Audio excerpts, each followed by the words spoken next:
We have a question. Can you explain what is spirituality, religion and culture? Okay, very good question. About spirituality, religion and culture. Okay. I have already explained in multiple videos about what is spirituality. See, I will just mention that in one sentence, but I have explained elaborately in other videos. Spirituality means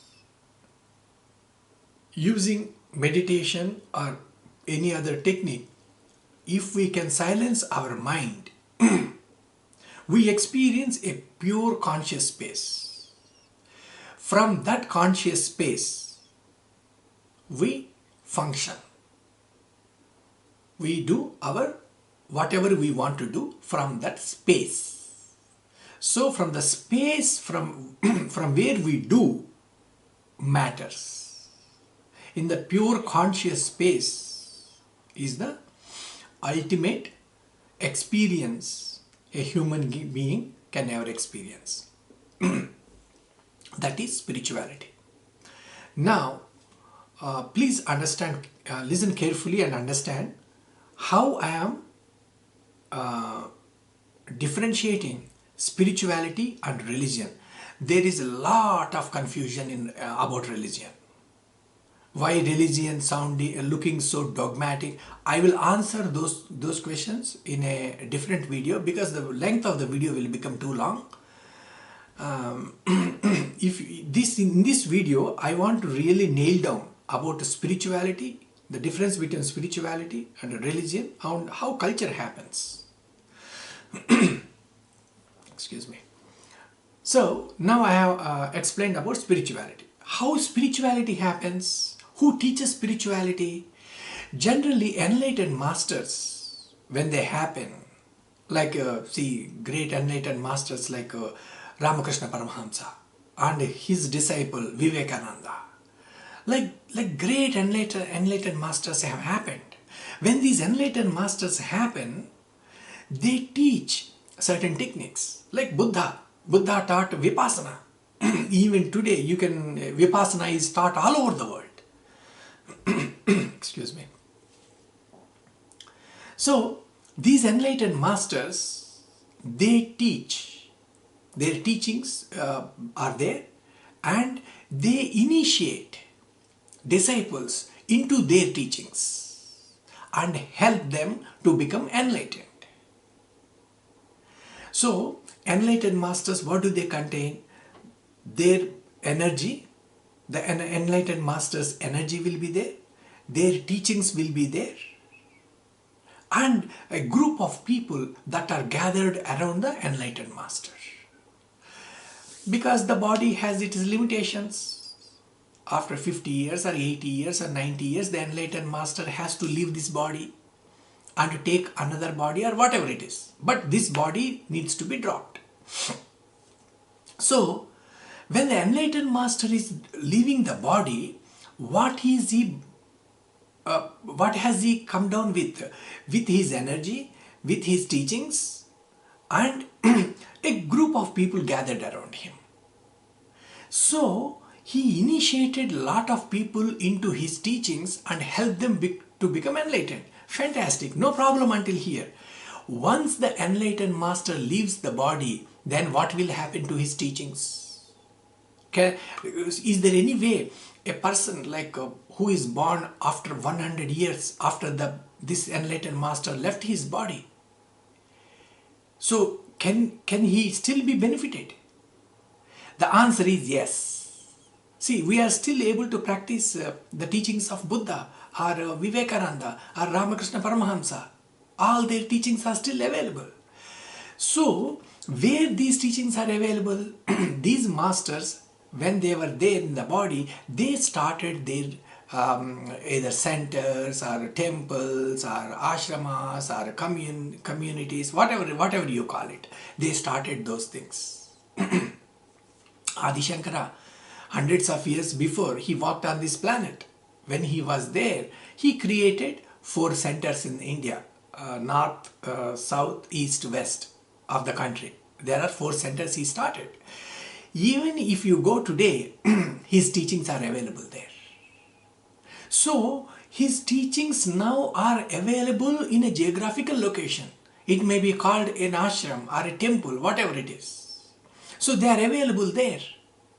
So to safeguard an enlightened master's teachings in one place, in one community, in one commune, the way they need to safeguard the teachings. Teachings may be available in the form of written scriptures, in the form of the energy in the temple, and the main deity is the energy. So the master's energy, he initiates the deity in his ashram, in the temple.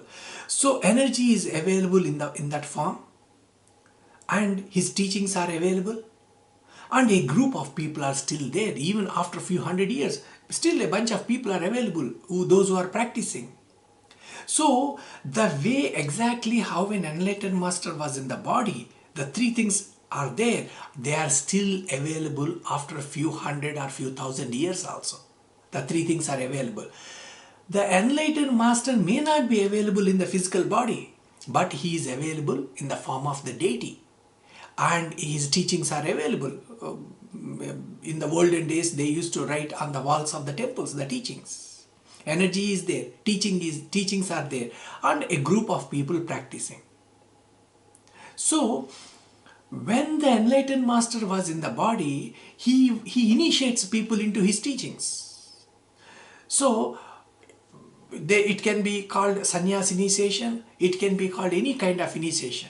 They will just do initiation everywhere. Like even if you see the life of Adi Shankara, he used to initiate people everywhere. In the same way, there is one incident in the life of Swami Vivekananda. He initiated one Swami in a train station. So they initiated the train station or wherever possible. Actually, if you see that movie, that famous movie I already spoke about on Adi Shankara, he initiates people while walking. Somebody comes and falls at his feet, and he gives a spiritual name and initiates and gives the saffron clothes to him and initiates them. Because the enlightened master's body is there, body itself is the energy. So they initiate wherever they want. Once the enlightened master leaves the body, the energy is kept in the main deity of the temple. So, and he would prescribe certain steps to follow for the initiation, which they follow for hundreds of years. So this whole science is protected. That institution is called religion. This is my understanding of the concept of religion. Enlightened master is there, his teachings are there. After the enlightened master leaves the body, that becomes the religion. That is why from within, even if you see within the same religion of Hinduism, in the broad Hinduism, if we see, every community you go, every ashram you go, they have different types of practices. Their practices are different because their masters are different. That is the reason that they look different. So that is what religion is. Spirituality is still available in the religion. So now we have understood 2 concepts. The third concept, culture. Culture means, suppose if you go to temple. When you go to temple, all the women, they wear saris. All the boys, they wear dhoti, and they wear tilak, and they may have vibhuti. See, this is the cultural aspect. Okay.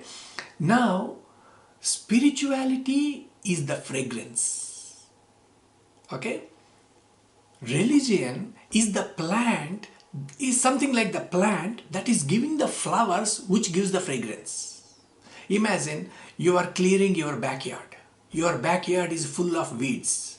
You want to remove all the weeds so that you may want to plant some new plants. So when you are clearing the weeds, you went close to a small bush which has a few flowers. When you went close, you just saw the fragrance. When you saw the fragrance, it is so beautiful. Then what you said is, let me not remove this plant. This is not a weed. This is giving beautiful fragrance. Let me protect this plant because this is useful for me. Then you will plant you will water that plant. Maybe you put some pesticides or whatever it is, or some manure, so that the plant will grow well, and there will be more flowers and there will be more fragrance. The fragrance will be so strong that fragrance may come into your house also. That plant is like religion. The fragrance is the spirituality. Because it is helping the other people also, in the neighbors also, they will also come and they will also come and water the same plant, because the fragrance is coming to them also. So they will also water the plant, they do all sorts of things, and they may protect the plant, because the whole community has formed. Now this, whatever be these people, the group that has formed to protect the plant, that forms the culture. They may wear a similar kind of dress. They may wear vibhuti or whatever be the thing. See, culture happens. What is the sequence of the steps that we understood? First is the spirituality, the fragrance. Once the enlightened master leaves the body, it becomes the religion. But fragrance is still there. Around this, the culture will form. See, what I have seen is, especially in US, the Indian origin parents, they have children born in America. They want their children to follow the culture. They are coming from the different end, from the wrong end. They are asking the children to follow the culture. They tell the girls to wear the sari. They tell the boys to wear dhoti. The children, they don't understand why they need to follow this culture. That is true. They don't know what happens if you wear a sari, what happens if you wear a dhoti, what happens if you wear vibhuti. They don't understand that, because they have not tasted the fragrance. Parents somehow want the children start from culture. No, that is not correct. Start from the fragrance, the spirituality. Please understand, the fragrance, the spirituality has benefits to follow. It will help you. It is not just for the sake of a ritual. No. I will tell you a simple example. Suppose for some reason you are stressed out. Because of your stress, you are not able to sleep. Then what happens when you are not able to sleep? That causes more stress and whatever it is, you know all those things. Now imagine you just do about 15 minutes of pranayama. You do maybe 12 or 24 rounds of Surya Namaskara. And after that, just sit and do your Vipassana. Maybe 15 minutes, about 45 minutes practice. You will slowly start observing your stress disappears. We need to understand, we need to experience the fragrance, the benefits of the fragrance. Then immediately the children will come to the religion. Oh, for me this is available here, where I can come and practice. Once they get this benefit of following certain spiritual practices, culture will just follow. That is why you see a lot of women from US and Europe, they wear sari and they wear tilak and all those things. Why they are having all those things? Because they tasted the fragrance. They tasted the fragrance. Once you see the benefits of the fragrance, and where is fragrance available? In the religion. Then what happens? I want to go there. Then culture, okay, I need to wear a sari to go to a temple. Culture comes automatically without an effort also. This is the sequence it works. Spirituality to religion, and the culture just follows. So, to answer the question, the person asked me, speak about spirituality, religion and culture. I think I spoke about all these three. So, the main point that I want to tell in this video is, spiritual practices are there when the enlightened master is in the body. When the enlightened master is not in the body, the same teachings are available in the temple. When you go to a temple, always look for the spiritual practices. What is this temple stands for? Who started the temple? What are the teachings? Suppose you go to a temple of Krishna. What are the teachings of Krishna? They are in Bhagavad Gita. Then you read yourself. Or there may be some commentaries you find. See, when you go to a temple, when you go to religion, always look for spirituality. What are the teachings here? I want to understand those teachings. Ask the people there. Ask somebody else. If somebody is not able to answer, there will be somebody who will be able to answer, or it may be written on the walls. See, it is the fragrance, the spirituality that is keeping the religion. If there is no fragrance, if there is no spirituality, religion can be wiped out within no time. That's what happened in some parts of the world. Certain religions, they just disappeared within no time.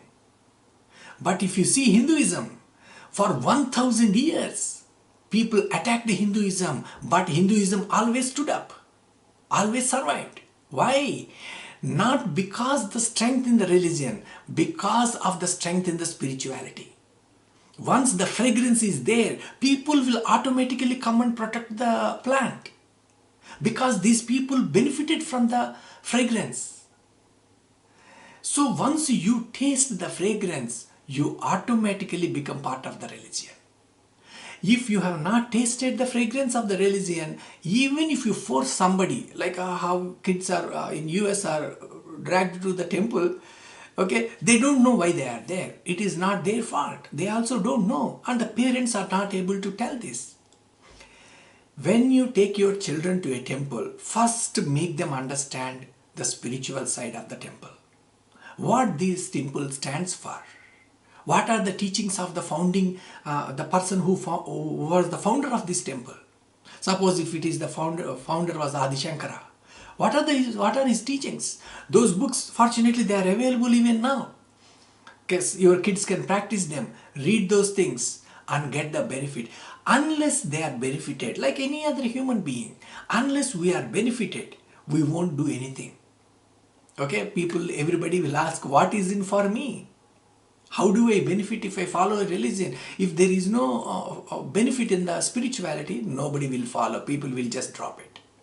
There is a utility value, means you can get benefited by practicing these spiritual teachings. So that is spirituality, and I explained religion. And culture, as I said, once you experience, once you taste the fragrance, culture, it just follows. You don't need to tell anybody. Culture comes and it just follows. So that is the relation between spirituality, which comes first, then comes religion, then the culture. So I hope I answered this question. If you need more clarification, just leave a comment in the video comments. Then I will be able to respond to you. Hope this helps you. Thank you.